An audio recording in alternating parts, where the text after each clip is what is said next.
السلام علیکم ناظرین، ویوز آن لائن کے ساتھ میں ہوں حسن رانا۔ ناظرین، 7 ستمبر 1974 کو اس وقت کی جمہوری پارلیمنٹ نے متفقہ طور پر قادیانیوں کو غیر مسلم اقلیت قرار دیا اور اس کو آئین پاکستان کا مستقل طور پر حصہ بنا دیا گیا۔ لیکن ناظرین، اس قانون کے بننے کے باوجود قادیانی اپنے آپ کو مسلمان ہی ظاہر کرتے اور اسلامی شاعر کا بے دریغ استعمال کرتے، جس کی وجہ سے اس وقت کے مسلمانوں میں شدید غم و غصہ پایا جاتا تھا۔ تو ناظرین، مسلمانوں نے ایک تحریک کا آغاز کیا جس کا مقصد یہ تھا کہ قادیانیوں کو اپنے آپ کو مسلمان ظاہر کرنے سے روکا جائے اور اسلامی شاعر اختیار کرنے سے روکا جائے۔ تو اسی تحریک کے نتیجے میں 26 اپریل 1984 کو اس وقت کی حکومت نے قادیانیوں کے خلاف ایک قانون پاس کیا جس کا نام امتناع قادیانیت آرڈیننس ہے۔ ناظرین، آج کے پروگرام میں ہم بات کریں گے کہ اس قانون کے بننے کی مزید کیا وجوہات تھیں اور قادیانیوں کو یہ قانون کن کن چیزوں سے روکتا ہے۔ ناظرین، اسی پر بات کرنے کے لیے آج ہمارے پروگرام میں ایک ایسی شخصیت موجود ہیں جو کہ تحفظ ناموس رسالت اور تحفظ ختم نبوت کے حوالے سے جانی پہچانی شخصیت ہیں، کئی کتابوں کے مصنف ہیں، دانشور ہیں، تجزیہ نگار ہیں، جناب محمد متین خالد صاحب۔ متین صاحب، ہمارے پروگرام میں آنے کا آپ کا بہت شکریہ۔ متین صاحب، امتناع قادیانیت آرڈیننس جو ہے، اس کا پس منظر کیا ہے اور کن وجوہات کی بنا پر جو ہے وہ اس کو بنایا گیا؟ قادیانیوں کے خلاف جو 26 اپریل 1984 کو جو آرڈیننس آیا، اس کا پس منظر یہ ہے کہ ہمارے ملک کی منتخب پارلیمنٹ نے متفقہ طور پر قادیانیوں کو ان کے کفریہ عقائد کی بنا پہ غیر مسلم اقلیت قرار دیا۔ اچھا، اب آپ اندازہ لگائیں کہ ایک قرارداد پیش ہوئی قومی اسمبلی میں۔ اب بھٹو صاحب نے کہا یار قرارداد تو چلو آئی ہے، ہم اس پہ یہ ووٹنگ بھی کروا لیں گے، لیکن ہمیں چونکہ ایک بہت بڑا ہم سٹیپ لے رہے ہیں اور کیوں نہ ہم قادیانی جماعت کے سربراہ کو قومی اسمبلی میں مشترکہ ایک اجلاس بلاتے ہیں پارلیمنٹ کا، تو اس میں ہم ان کا موقف پوچھ لیتے ہیں کہ صاحب کیا آپ کے یہ جو عقائد ہیں جس کی بنا پہ پورے مسلمانوں کا، تمام مسلمانوں کا ایک متفقہ مطالبہ ہے کہ آپ کو آئینی طور پہ غیر مسلم اقلیت قرار دیا جائے، تو ہمیں ان کا ایک موقف ہی لے لینا چاہیے۔ انہوں نے کہا ٹھیک ہے۔ تو آپ دیکھتے ہیں ہم کہ بھٹو صاحب نے ان کو بلایا، مرزا ناصر اپنی پوری ٹیم کے ساتھ، جو قادیانی جماعت کا غالباً تیسرا خلیفہ وہ آیا، تو اس نے آ کے قومی اسمبلی میں جیا بختیار صاحب جو پاکستان کی اٹارنی جنرل تھے اس وقت حکومت کے، تو انہوں نے اس پہ سوالات کیے۔ اس سوالات کے نتیجے میں قادیانیوں سے جو ان کے عقائد پوچھے گئے کہ آپ نبی علیہ الصلوۃ والسلام کے بارے میں کیا عقیدہ ہے، نبوت کے بارے میں کیا عقیدہ ہے، صحابہ کرام کے بارے میں، ازواج مطہرات کے بارے میں، مسلمانوں یہ سارے جو مسلمانوں کے تواتر کے ساتھ 1400 سالہ ہمارے جو عقائد آ رہے ہیں، تو قادیانیوں کی جو مرزا غلام احمد قادیانی کی کتابیں تھیں اس کی کوٹیشنز وہاں ایک ایک تحریر پیش کی گئی۔ تو پوری اسمبلی سن رہی تھی اس کو، بھٹو صاحب موجود تھے، وزیر قانون عبدالحفیظ پیرزادہ، فاروق علی خان صاحب اسپیکر، پوری قومی اسمبلی یعنی پورے پاکستان سے سلیکٹڈ لوگ تھے منتخب، تو اس میں دودھ کا دودھ پانی کا پانی ہو گیا۔ اور یہ کتنے دن یہ بحث چلی؟ یہ 13 دن کی بحث چلی ہے، اور یہ اس کے جو پیج ساتھ ساتھ ریکارڈ ہوتا گیا، اور یہ قومی اسمبلی کی کارروائی شائع بھی ہو گئی ہے، مختلف ویب سائٹ پہ پڑی ہوئی ہے۔ اچھا، اس قومی اسمبلی کی کارروائی کے نتیجے میں پوری قومی اسمبلی بھٹو صاحب سمیت اس نتیجے پہ پہنچے کہ اس فرقے کا، اس گروہ کا اسلام کے ساتھ کوئی تعلق نہیں۔ اب جب قادیانیوں کو پاکستان کے آئین کے تحت غیر مسلم اقلیت قرار دے دیا گیا، یہ دیا گیا 7 سپٹمبر 1974 کو۔ حسن صاحب آپ دیکھیں، ظلم دیکھیں ہمارے ساتھ کیا ہوا کہ جب قادیانیوں کو نان مسلم اقلیت قرار دے دیا گیا، وہ اپنی عبادت گاہ کو مسجد، باہر لکھا ہوتا تھا مسجد کے باہر کلمہ، اس کے بعد وہ مرزا قادیانی کو صلی اللہ علیہ وآلہ وسلم کہتے تھے، مرزا قادیانی کی بیوی کو ام المومنین اب بھی کہتے ہیں، مرزا قادیانی کے جو اس کے دوست تھے، اس دور کے ساتھی تھے، ان کو وہ صحابہ کرام کہتے تھے، مرزا قادیانی کے خاندان کو اہل بیت، اور اس کے اوپر رضی اللہ تعالیٰ عنہ لکھتے تھے۔ اچھا، ابھی لکھتے ہیں۔ اس کے بعد مرزا قادیانی پہ اترنے والی نام نہاد وحی کو قرآن مجید کا درجہ، مرزا قادیانی کے منہ سے نکلنے والے الفاظ کو وہ احادیث کا درجہ، مرزا قادیانی کے شہر قادیان کو مکہ، یہاں جو آفٹر پارٹیشن جو ربوہ کو وہ مدینہ پاک۔ اب آپ اندازہ لگائیں کہ یہ شاعر اسلامی ہمارے وہ اپنے کفر منتبک کرتے تھے، تو ہم نے ان سے کہا کہ یہ ہماری ٹرمنالوجیز ہیں۔ اگر ایک آدمی کہتا ہے ام المومنین، تو ہمارا ہمارا ذہن فوری طور پہ حضور علیہ الصلوۃ والسلام کی ازواج مطہرات کی طرف جاتا ہے، ٹھیک، لیکن وہ مرزا غلام احمد قادیانی کی بیوی کو کہتے ہیں ام المومنین۔ جب ہم کہتے ہیں صلی اللہ علیہ وآلہ وسلم تو مطلب یہ ہے کہ یہ حضور علیہ الصلوۃ والسلام کے ساتھ مخصوص ہے، لیکن وہ مرزا غلام احمد کا، تو ہم نے حکومت سے 10 سال تک حکومت سے مطالبہ کرتے رہے۔ بھٹو صاحب کی حکومت سے بھی 77 میں جنرل محمد ضیاء الحق صاحب تشریف لائے، ان سے بھی یہ مطالبہ تحریک کی صورت شروع ہوئی۔ تمام مکاتب فکر نے تحریک کی صورت میں حکومت سے کہا کہ دیکھیں یہ ہمارا جینون مطالبہ ہے، ہماری ٹرمل، ہماری شرع اسلامی ہے، کسی شخص کو حق نہیں دیا جا سکتا کہ وہ آئین کہتا ہے غیر مسلم ہے، شرع اسلامی ہمارے استعمال کرتے ہیں۔ تو اس کے بعد یہ ہوا کہ 26 اپریل 1984 کو حکومت نے ایک آرڈیننس جاری کیا اور اس آرڈیننس کو تعزیرات پاکستان کا حصہ بنا دیا۔ اس میں ایک سزا جو یہ پاکستان پینل کوڈ کے اندر 298C یعنی 298C کے تحت یہ ایک آرڈیننس آ گیا، اب قانون کا حصہ بن گیا، اسمبلی سے پاس ہو گیا، اب یہ 1984 سے قانون کا حصہ ہے آنورڈ اب تک۔ تو یہ اس کا پس منظر ہے کہ اس لیے یہ قانون آیا کہ ان کو غیر مسلم اقلیت قرار دیا گیا، اس کے بعد ان کو روکا گیا کہ آپ مسلمانوں کا جو شعائر اسلامی ہیں، مسلمانوں کے جو القابات ہیں، ان کو آپ استعمال نہ کر سکتے اور تاکہ دھوکہ نہ دے سکے، بالکل صحیح، بالکل صحیح۔ متین صاحب، قادیانیوں کے خلاف یہ جو قانون بنا ہے اس کی تھوڑی ہمیں تفصیل بتائیں کہ یہ ہے کیا؟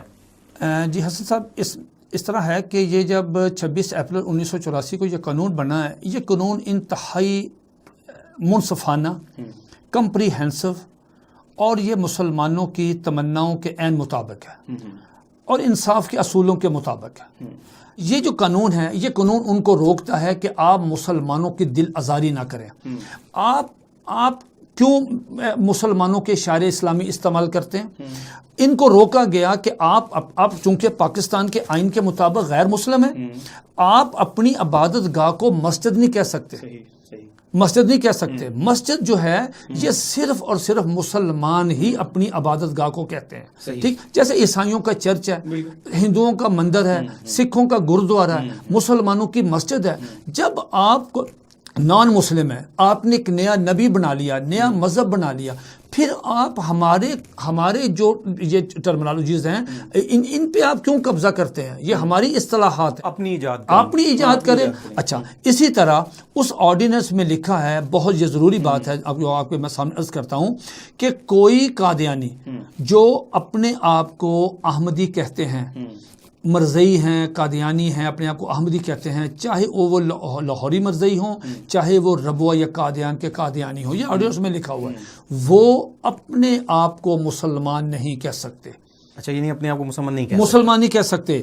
اور دیکھیں، مسلمان کہنے کی بھی 4 چیزیں ہیں ان کے پاس، بائی سپوکن، تقریر کے ذریعے، تحریر کے ریٹن، تحریر کے ذریعے، نہ کوئی تقریر نہ تحریر، ڈائریکٹلی یا انڈائریکٹلی، اور اشارتاً یا کنایتاً، اشارے سے بھی وہ اپنے آپ کو مسلمانی شو کر سکتے۔ اگر وہ کریں گے، اپنے آپ کو ایز اے مسلم شو کریں گے۔ نمبر 2، آگے پھر اور لکھا اس میں قانون میں کہ صاحب یہ اپنے مذہب کا پرچار نہیں کر سکتے، یعنی اپنے مذہب کی تبلیغ نہیں کر سکتے۔ اگر یہ اپنے مذہب کی تبلیغ کریں گے، یہ قانون جو ہے 298C 298C یہ ہر اس قادیانی پہ لاگو ہوگا، گرفتار ہوگا جو اس قانون کی وائلیشن کرے گا، اور اس کی سزا اس میں درج ہے، وہ 3 سال سزا ہے۔ یہ قانون ہے۔ متین صاحب، ہمیں یہ بتائیے کہ جب پاکستان میں رہتے ہوئے تمام اقلیتوں کو کہ یہ حقوق حاصل ہیں کہ وہ اپنے مذہب کی تبلیغ کر سکتے ہیں، اور ہمارے آئین میں بھی یہی لکھا ہوا ہے، تو قادیانیوں کو اپنے مذہب کی تبلیغ کیوں نہیں اس کی اجازت دی جاتی کہ وہ اپنے مذہب کی تبلیغ کر سکیں؟ اچھا، آپ کا بڑا دلچسپ سوال ہے، اور ہمارے پاکستان میں جو پڑھا لکھا طبقہ ہے وہ اکثر یہ سوال کرتے جی اکثر یہی سوال اٹھایا جاتا ہے، کچھ لبرلز ہیں یا آپ ان کو سو کالڈ لبرلز کہہ لیں، جی تو وہ یہ اس سوال کو بار بار اٹھاتے ہیں. اور ہماری سیاسی جماعتوں کے جو لیڈران حضرات ہیں ان کے بھی میں کبھی کبھی کو آرٹیکل آتا اخبارات میں، تو وہ بھی ان کا حقوق انسانی کے نام پہ رونا روتے ہیں. اور امنسٹی انٹرنیشنل کی طرف سے بھی ہمیں دباؤ آتا ہے، اقوام متحدہ کی طرف سے بھی. اور یہ بلکہ یہاں تک حسن صاحب کہ جب ہم کسی قادیانی کو وائلیشن کرتا ہے قانون کی 298C کی، جیسے میں نے ابھی ذکر کیا، جب ہم تھانے میں جاتے ہیں اس کے خلاف مقدمہ درج کروانے کے لیے بجائے ہم قانون کو ہاتھ میں لیں تو ہم قانون کو سہارا لے کے ہم جاتے ہیں عدالت تھانے میں، تو پولیس اسٹیشن جا کے کہتے ہیں جی اس قادیانی نے وائلیشن کیا. تو وہ ہمارا جو پولیس آفیسر ہوتا ہے وہ بھی ہمیں یہ سوال کرتا ہے کہ جناب جب قادیانیوں کو فنڈامنٹل رائٹس ہیں اپنا اس میں آئین میں، تو پھر وہ تبلیغ کیوں نہیں کر سکتے؟ اچھا، اس کا میں آپ سے عرض کرتا ہوں کہ یہ میرے پاس پاکستان کا آئین ہے. اس آئین میں غیر مسلموں کو پریچ کرنے کے، تبلیغ کرنے کے، اپنے مذہب کو تبلیغ کرنے کے حقوق دیے گئے ہیں. اچھا، لیکن حقوق اس وقت ملیں گے جب آئین میں دی گئی اپنی حیثیت کو مانیں گے. صحیح. اگر قادیانی آئین میں دی گئی اپنی حیثیت نہیں مانتے، قادیانیوں کو آئین میں کہا گیا کہ یو آر نان مسلم، اگر وہ کہتے ہیں کہ ہم نان مسلم نہیں ہیں، تو پھر ان کے تو جو حقوق وہاں لکھے ہوئے ہیں وہ تو ان کو آٹومیٹیکلی نہیں ملیں گے. پہلے اپنی حیثیت تسلیم کریں کہ وہ یا نان مسلم، ہمارا اسلام سے کوئی تعلق نہیں، ہم غیر مسلم ہیں، جس طرح عیسائی ہیں، یہودی ہیں، سکھ ہیں، ہندو ہیں. لیکن یہ ایک واحد اقلیت ہے، وہ کہتی ہے جی ہم نے قانون کو نہیں ماننا، ہم مسلمان ہیں، وہ ہمیں غیر مسلم کہتے ہیں. یہ ان کی ڈٹائی کا عالم ہے. قادیانی حضرات جو ہیں ان کی جو قیادت ہے وہ اس قانون کو 298C کو لے کر وہ 1993 میں یہ ہائی کورٹ میں ایک فیصلہ ہوا تھا، کوئٹہ ہائی کورٹ میں، تو اس میں قادیانی کسی نے کلمہ طیبہ یہاں لگایا تھا. تو اس کلمہ کی بنیاد پہ ان سے کہا کہ آپ نے کلمہ لگایا ہے تو اس کا مطلب ہے آپ اپنے آپ کو ایز اے مسلم پوز کر رہے ہیں. قانون تو آپ کہتا ہے کہ آپ ایسا نہیں کر سکتے، آپ اپنے آپ کو مسلمان نہیں کہہ سکتے، آپ کسی حرکت سے بھی نہیں کر سکتے، تو کیوں نہ آپ کے خلاف مقدمہ درج کروا دیجیے. لہٰذا اس کو گرفتار کروایا گیا، سیشن سے سزا ہوئی، ہائی کورٹ نے بھی ان کی سزا برقرار رکھی. چیف جسٹس صاحب تھے، بعد میں بنے وہ امیر الملک غالب المنگل صاحب. اس کے بعد ہوا یہ کہ قادیانی حضرات جو ہیں یہ مختلف ہائی کورٹس میں جو تھے، بالخصوص کوئٹہ والا جو فیصلہ ظہیر الدین بنام سرکار کے نام سے، اس کو لے کے وہ چلے گئے سپریم کورٹ 1993 میں. قادیانیوں نے کہا جی کہ پاکستان کے آئین میں ہمیں فنڈامنٹل رائٹس ہیں، آئین کا آرٹیکل 20 ہمیں کہتا ہے کہ حقوق ہیں، تو ہمیں ہمارے حقوق دیے جائیں. حسن بھائی، میں آپ کو آپ کی دلچسپی کے لیے عرض کروں کہ قادیانی گئے تھے اپنے حقوق لینے کے لیے. کیس چلا، ہم نے مرزا غلام احمد قادیانی اور اس کے بیٹوں کی کتابیں جو ہیں وہ عدالت میں پیش کی کہ جناب یہ ان کے عقائد ہیں. پاکستان کی سپریم کورٹ کے 5 جج اپنا سر پکڑ کے رہ گئے کہ یہ کیا ہے. پھر انہوں نے جو قادیانی وہاں پیش ہوا تھا، جناب کیا نام تھا، مجیب الرحمان، وہ بھی ان سے پوچھا، سوالات ہوئے، وہ بھی تسلی بخش جواب نہ دے سکے. اس کے بعد سپریم کورٹ نے اپنا یہ فیصلہ صادر کیا جس کا ریفرنس ہے SCMR supreme court monthly review 1993، Zaheer الدین بنام سرکار، پیج نمبر 1718. یہ کوئی 150-200 صفحے کا فیصلہ ہے. میں آپ سے درخواست کروں گا کہ اس فیصلے کو آپ ضرور پڑھیے.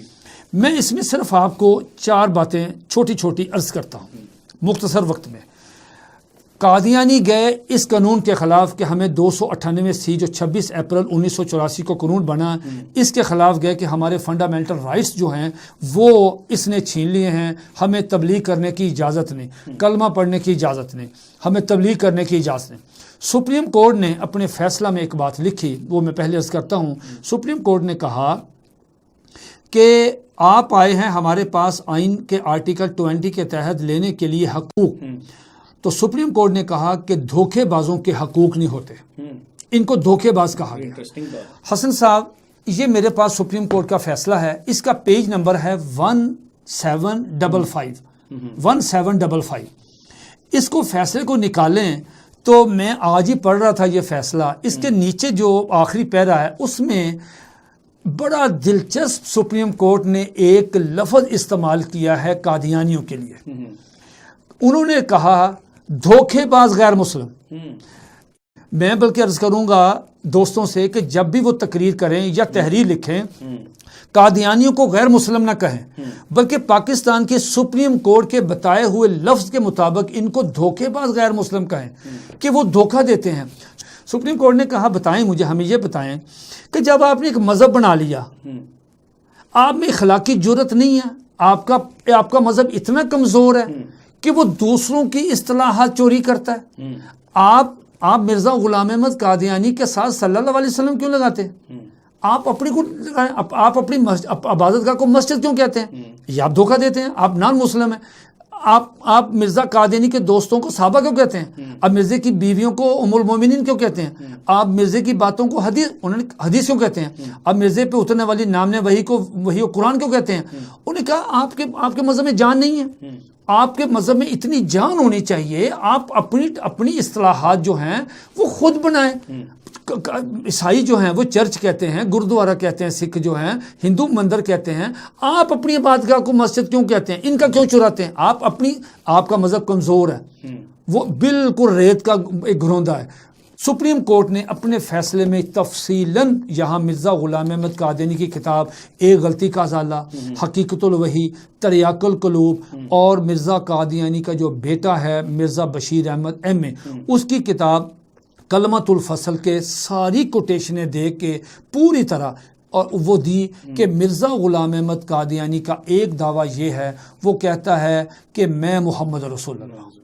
قادیانیوں کا عقیدہ ہے، قادیانی کہتے ہیں کہ اس دنیا میں دو محمد آنے تھے اور دونوں آگے، ایک محمد صلی اللہ علیہ وسلم حضرت محمد نبی علیہ الصلوۃ والسلام مکہ مدینہ والے، اور دوسرے محمد نعوذ باللہ مرزا غلام احمد قادیانی کی شکل میں، وہی محمد مرزا قادیانی کی شکل میں قادیان میں وہی قرآن، وہی صورت، وہی معجزات لے کے دوبارہ، اس سے بڑی توہین نہیں ہو سکتی۔ تو یہ ہے عقائد، اور یہ سپریم کورٹ نے ان سے کہا کہ جناب آپ کا اسلام کے ساتھ کسی قسم کا کوئی تعلق نہیں، اور ان کو روکا گیا۔ جی متین صاحب، آپ کے ساتھ بڑی زبردست گفتگو جو ہے وہ جاری ہے، لیکن ہمارا پروگرام کا کیونکہ ایک فارمیٹ ہے، اس میں ہم نے ایک خاص ٹائم میں اس کو مکمل کرنا ہوتا ہے۔ میں آپ سے لاسٹ کوسچن یہ کروں گا کہ آپ قادیانیوں کو کیا پیغام دینا چاہیں گے؟ قادیانیوں کو چاہیے کہ وہ اثر نو تعصب کی اینک اتار کے اپنے دل میں سے سارا مولویوں کے خلاف، اسلام کے خلاف جو بغض ان کے سینوں میں، وہ اتار کے مرزا غلام احمد قادیانی کی کتابوں کو ٹھنڈے دل سے سوچیں، ٹھنڈے دل سے پڑھیں، اور پھر اللہ سے طلب کریں ہدایت، انشاءاللہ تعالی وہ واپس آئیں گے۔ متین صاحب، آپ کے ساتھ بڑی دلچسپ گفتگو رہی اس پروگرام میں، اور ہم انشاءاللہ پوری کوشش کریں گے کہ نیکسٹ پروگرامز میں بھی آپ کو انشاءاللہ بلائیں، اور آپ کا بہت شکریہ، آپ نے ہمیں بہت اپنے قیمتی وقت میں سے ٹائم لیا، اسٹوڈیو میں بلایا، بہت شکریہ، جزاک اللہ، السلام علیکم۔ ناظرین، پاکستان کے ایک ذمہ دار شہری ہونے کے ناطے ہمارا یہ فرض بنتا ہے کہ ہم آئین پاکستان میں موجود دوسرے قوانین کا جیسے احترام کرتے ہیں اور ان کا تحفظ کرتے ہیں، ایسے ہی اس نہایت اہم قانون 298C کا تحفظ کریں اور اس کا احترام کریں، اور حکومت سے یہ مطالبہ کریں کہ وہ اس پر بھرپور عمل درآمد کروائے۔ اگلے پروگرام تک کے لیے اجازت دیجیے، اللہ حافظ۔